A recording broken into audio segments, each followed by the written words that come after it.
আপনি যদি একজন সনাতনী হয়ে থাকেন তবে আপনাকে এই সনাতন ধর্ম নিয়ে গর্ব করা উচিত, কারণ সনাতন সত্য, সনাতন চিরন্তর, সনাতন চিরস্থায়ী, সনাতন নিত্য। আজ থেকে প্রায় 5000 বছর পূর্বে এই সনাতন ধর্মের মূল বই বা পবিত্র ধর্মগ্রন্থ গীতার উৎপত্তি হয়েছিল। আমাদের চলার পথে এই গীতার ভূমিকা অপরিসীম। মানবজাতির কল্যাণের জন্য ভগবান শ্রীকৃষ্ণ এই গীতা প্রেরিত করেছিলেন। প্রায় 5500 বছর পূর্বে ভগবান শ্রীকৃষ্ণ তার মুখনিসৃত বাণী হতে এই গীতার উৎপত্তি হয়েছে।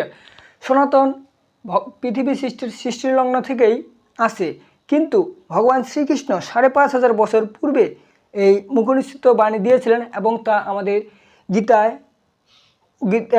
আমাদের গীতা নামে অন্তর্ভুক্ত হয়েছে আমাদের জীবনে। তো আপনাকে যেটা বললাম যে আপনি যদি একজন